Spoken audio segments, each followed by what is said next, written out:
Marwah Manchester City mulai terlihat sejak perubahan besar yang dilakukan Pep Guardiola. The Citizen melanjutkan tren positifnya dengan mempermalukan Liverpool di Etihad Stadium 3-0. Perubahan taktik yang dilakukan sang pelatih langsung memberikan dampak bagus untuk mentalitas para pemain The Citizens. Selain itu, kehadiran Gianluigi Donnarumma juga berhasil memberikan efek luar biasa. Padahal sebelumnya Manchester City sempat dilanda kisruh yang menyebabkan menurunnya mentalitas. Kisruh besar akibat keras kepala. Manchester City sempat merasakan tekanan besar di awal musim. The Citizens dihantam 2 kekalahan memalukan berturut-turut menghadapi Tottenham Hotspur dan Brighton. Akibatnya, jawara 10 kali Liga Inggris ini harus terdampar ke papan tengah klasemen. Pep Guardiola langsung marah besar dan menyemproti gaya main anak asuhnya. Menurut sang pelatih, para pemain selalu kehilangan bola dan gak bisa menekan lawan. Kami punya peluang, tapi tidak bereaksi baik terhadap penjagaan dan tekanan lawan, sehingga terlalu sering kehilangan bola. Usut punya usut, rentetan hasil negatif ini disebabkan kisruh ruang ganti The Citizens. Guardiola dinilai gagal membangkitkan energi para pemain yang terus menurun sejak musim lalu. Hal ini kemudian berdampak pada dinamika seluruh tim yang kurang siap menyambut musim baru. Ditambah, The Citizens masih dalam fase transisi dengan banyaknya rekrutan anyar. Bahkan masalah ini nyaris membuat Guardiola kehilangan pekerjaannya di Etihad Stadium. Hal ini diungkapkan oleh Charles Plinsert selaku ex-analis Guardiola di Manchester City. Terkadang Anda kekurangan energi dan terjebak dalam dinamika yang buruk sehingga sulit bangkit. Sebagai teman, saya menyarankan Pep untuk pergi mencari proyek baru karena karirnya masih panjang. Meski begitu, saran sang teman enggak diindahkan begitu saja oleh Guardiola. Pelatih kelahiran San Pedro ini begitu optimis bisa mengembalikan kejayaan Manchester City. Hal yang paling membahagiakan bagi saya adalah melihat bagaimana tim ini berkembang. Itu perasaan yang luar biasa. Saya juga yakin kami masih bisa tampil lebih baik lagi, tegas Guardiola.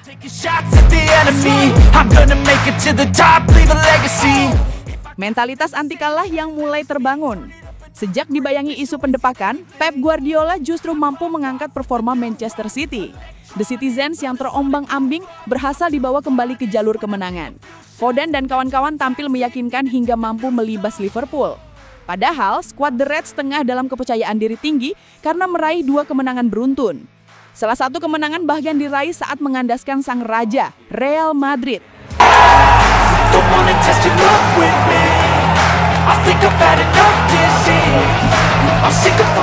Kekompakan tim yang mulai kembali sekaligus menepis keretakan ruang ganti yang disebabkan oleh Guardiola. Manchester City sudah menunjukkan mentalitas Spartan dengan tampil menekan sejak menit awal. Tekanan yang diberikan berhasil membuat panik lini pertahanan Liverpool. Saat itu, Giorgi Mamardashvili melanggar Jeremy Doku di kotak penalti setelah mencoba menutup ruang. Sayangnya, Erling Haaland yang menjadi algojo gagal menjalankan tugasnya.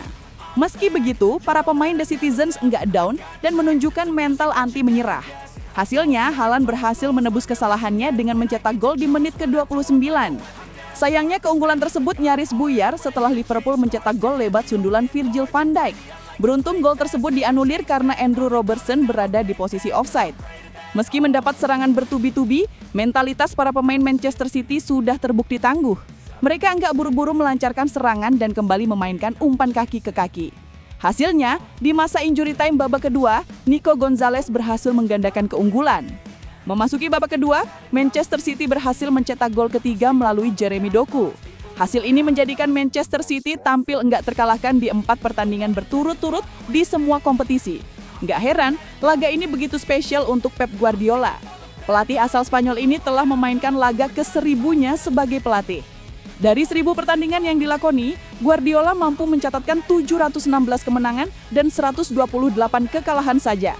Munculnya kiper tangguh yang selama ini hilang. Lonjakan performa Manchester City diawali dari tangguhnya pertahanan. Sebelumnya, pertahanan The Citizens cukup rapuh karena Guardiola salah memilih posisi penjaga gawang. James Trafford yang diharapkan menjadi penerus Ederson malah tampil melawan ekspektasi. Hasilnya, Guardiola panik bukan kepalang dan dengan cepat merekrut Gianluigi Donnarumma. Pelatih asal Spanyol ini pada akhirnya mengistirahatkan Trafford setelah memainkan 3 pertandingan saja. Kehadiran Donnarumma menjadi berkat tersendiri untuk Manchester City.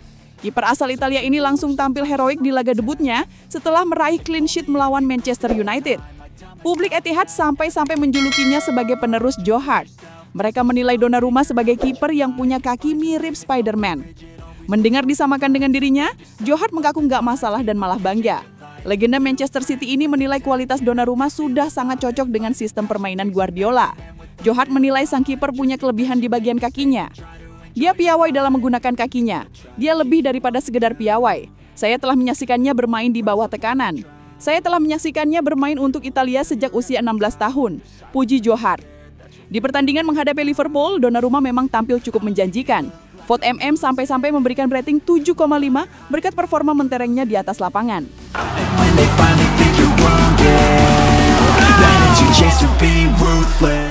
Perubahan besar taktik Pep Guardiola. Tak cuma sektor kiper, kebangkitan Manchester City juga disebabkan perubahan taktik Pep Guardiola. Pelatih asal Spanyol ini mulai meninggalkan gaya main cantik demi memburu kemenangan. Saat menghadapi Arsenal, dirinya bahkan sempat memasang formasi haram 9-1-0. Guardiola memasang 9 pemain sebagai bek demi mempertahankan keunggulan. Bahkan untuk pertama kalinya, tim yang dilatih Guardiola mencatat penguasaan bola hanya 38,2%. Meskipun laga berakhir imbang, taktik sang entrenador dipuji tinggi oleh Gary Neville. Saya biasa melihat City mendominasi penguasaan bola, tapi kali ini Pep melakukan sesuatu yang belum pernah saya lihat sebelumnya, dan saya sangat menyukainya. Di sisi lain, strategi ini dilancarkan Guardiola untuk menyesuaikan tim yang bakal dihadapi. Sang entrenador sudah memprediksi kalau Arsenal bakal mengambil inisiatif menyerang. Pertandingan ini sepenuhnya dikuasai Arsenal, itulah mengapa saya menerimanya. Anda harus tahu, sekarang tim kami masih dalam transisi dan saya baru memakai strategi ini dalam 10 tahun, ujar Guardiola. Di pertandingan lainnya, Guardiola tampak masih mengandalkan permainan menyerang seperti biasa. Contohnya saat menghancurkan Borussia Dortmund di Liga Champions. The Citizens memanfaatkan lengahnya koordinasi tim The Borussian dalam fase bertahan. Hasilnya, Erling Haaland dan kawan-kawan langsung berpesta dengan kemenangan telak 4-1. Permainan berbeda kembali dipamerkan Manchester City saat menghadapi Liverpool. Pasukan Biru Langit menurunkan tempo pressing dan gak pakai pertahanan tinggi seperti biasanya. Sebab hal ini bisa menjadi santapan empuk tim besutan Arne Slot yang punya transisi kilat. Sebaliknya, Guardiola meminta anak asuhnya untuk bermain lebih sabar saat bertahan. Hasilnya, Liverpool selalu dilanda kebuntuan untuk melepas tembakan selama 90 menit. Gaya main sabar Guardiola juga terbukti moncer saat melakukan build-up. Lini tengah dan belakang Liverpool jadi mudah terekspos hingga meninggalkan celah kosong. The Athletic mencatat, City melakukan 36% umpan progresif ke jantung pertahanan Liverpool. Itulah kebangkitan Manchester City berkat kejeniusan Pep Guardiola. Bagaimana pendapatmu? Akankah Guardiola bakal membawa timnya merebut gelar Liga Inggris musim ini? Coba tulis pendapatmu di kolom komentar di bawah ini.